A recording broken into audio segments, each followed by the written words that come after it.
ಅವರು ಹೇಳ್ತಾ ಇರುವಂತದ್ದು ಜಿಲ್ಲಾಧಿಕಾರಿಗಳು ಇಲ್ಲೇ ಇದ್ದಾರೆ, ಜಿಲ್ಲಾಧಿಕಾರಿಗಳು ನಾನು ಸಾಕಷ್ಟು ಮನವಿ ಮಾಡಿದ್ದೀನಿ ಆದ್ರೆ ಜಾಗನೇ ಇಲ್ಲ ಅಂತ ಹೇಳ್ತಾರೆ. ನೀವು ನೋಡಿದ್ರೆ ಜಾಗ ಇದೆ ಬನ್ನಿ ತೋರಿಸ್ತೀವಿ ಅಂತ ಹೇಳ್ತಾರೆ. ಏನಾಗ್ತಾ ಇದೆ ಈಗ ಹಿಟ್ ಅಂಡ್ ರನ್ ಆಗಬಾರ್ದು. ಅವರು ನಾನು ಅವರ ಅಧ್ಯಕ್ಷತೆಯಲ್ಲಿ ನಡೆದ ಕಾರ್ಯಕ್ರಮದಲ್ಲೇ ನಾನು ಬಸರಾಳ್ನಲ್ಲಿ ಮತ್ತು ಉಮ್ಡಳ್ಳಿಯಲ್ಲಿ ಜಾಗ ಕೊಡೋಕ್ಕೆ ರೆಡಿ ಇದ್ದೀನಿ ಅಂತ ಹೇಳಿದೆ.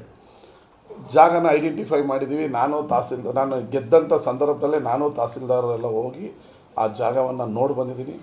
ಹೊಸ ಶುಗರ್ ಫ್ಯಾಕ್ಟ್ರಿ ಮಾಡಬೇಕು ಅಂತೇಳಿ ಉಮ್ಡಳ್ಳಿ ಹತ್ರನೂ ನಾನು ತಹಸೀಲ್ದಾರು DC ಎಲ್ಲರೂ ಹೋಗಿ ಆ ಜಾಗ ನೋಡಿ ಬಂದಿದ್ದೀವಿ. ಹೇಳ್ದವನು ನಾನು ಮತ್ತೆ ಅದನ್ನು ಕೇಳಲೇ ಇಲ್ಲ. ಅವರೇ ಮಾರನೆಗೆ ಪ್ರೆಸ್ ಮೀಟಲ್ಲಿ ಹೇಳಿದ್ರು ಯಾವುದೋ ಅರಣ್ಯ, ನಮ್ಮ ಶಾಸಕರು ಹೇಳ್ತಾರೆ ಯಾವುದೋ ಅರಣ್ಯ ರೀ, ನಿಮ್ಗೇನು ಗೊತ್ತು, ನಮ್ಮನ್ನು ಕೇಳಬೇಕಲ್ಲ. ಈಗ ಅವ್ರು ಬಿಡಿ, ಅವರು ದೊಡ್ಡವರು, ಅವ್ರ PAಗಳ ಹತ್ರ ಫೋನ್ ಮಾಡ್ತೀನಿ, ನೀವು ಜಾಗ ಕೊಡ್ತೀನಿ ಅಂದ್ರಲ್ಲ, ಎಲ್ಲಿ ಕೊಡ್ತೀನಿ ಅಂದರೆ ನಾನು ಸ್ಕೆಚ್ಚು ಪ್ಲ್ಯಾನು ಅದ್ರ ಪ್ರಕಾರ ನಾವು ಇಂಥ ಕಡೆ ಜಾಗ ಇದೆ, ಯಾವ ಕಾರ್ಖಾನೆ ತತ್ತೀರಾ ಅಂತ ನಾವು ಕೇಳ್ತಿದ್ವಿ. ಸುಮ್ಮನೆ ನೀವು ಅಲ್ಲಿ ಕೇಳೋದು, ತಿರುಗಿ ಪ್ರೆಸ್ಗೆ ಹೋಗೋದು. ಅರಣ್ಯ ಅಂತ ಯಾರು ಹೇಳಿದವರು? ಬಸರಾಳನ್ನ ಬಾಳೆನಹಳ್ಳಿ ಸರ್ವೆ ನಂಬರಲ್ಲಿ ಅರಣ್ಯ ಅಂತ ಯಾರು ಹೇಳಿದವರು?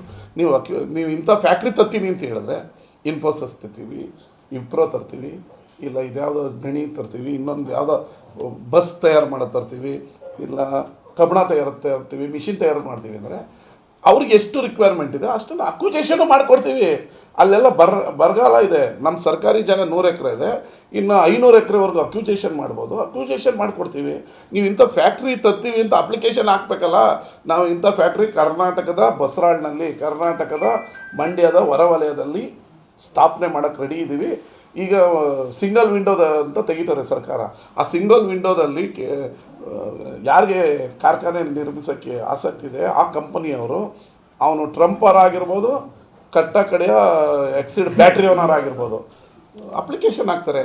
ನಾವು ನಿಮ್ಮ ಕರ್ನಾಟಕದಲ್ಲಿ ಈ ಥರ ಫ್ಯಾಕ್ಟ್ರಿ ಸ್ಥಾಪನೆ ಮಾಡೋಕ್ಕೆ ರೆಡಿ ಇದ್ದೀವಿ, ನಿಮ್ಮ KDBಯಿಂದ ನಿಮ್ಮ XXXXX ಇಂಥ ಕಡೆಯಿಂದ ಬೆಂಗಳೂರಲ್ಲೇ ಕೊಡಿ, ಹುಬ್ಳೀಲಿ ಕೊಡಿ, ಬೀದರಲ್ಲಿ ಕೊಡಿ, ಮಂಡ್ಯದಲ್ಲಿ ಕೊಡಿ ಅಂತ ಅವ್ರು ಅಪ್ಲಿಕೇಶನ್ ಹಾಕ್ತಾರೆ. ಅಂಥವ್ರಿಗೆ ಜಾಗ ಕೊಡೋದು ಇವತ್ತಿನವರೆಗೂ ಕಾನೂನು ಮತ್ತು ಪದ್ಧತಿ. ಇವತ್ತು ಕುಮಾರಣ್ಣನ ಹತ್ರ ಸೂಪರ್ ಪವರ್ ಶಕ್ತಿ ಇದೆ. ಕುಮಾರಣ್ಣ ಇವತ್ತು ದೇಶದ ಬೃಹತ್ ಮತ್ತು ಉಕ್ಕು ಕೈಗಾರಿಕಾ ಸಚಿವರು.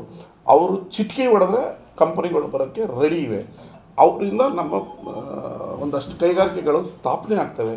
ಅದಕ್ಕೆ ನಾನು ಇದು ಚಾಲೆಂಜ್ ಅಲ್ಲ, ಇಲ್ಲ ನಾವೇನು ಅವ್ರಿಗೆ ವ್ಯಂಗ್ಯವಾಗಿ ಮಾತಾಡ್ತಿಲ್ಲ. ಮಂಡ್ಯದ ಯುವಕರ ಉದ್ಯೋಗದ ಕಾಳಜಿಯಿಂದ ಮನಸ್ಪೂರ್ವಕವಾಗಿ ಹೇಳ್ತಾ ಇದ್ದೀನಿ.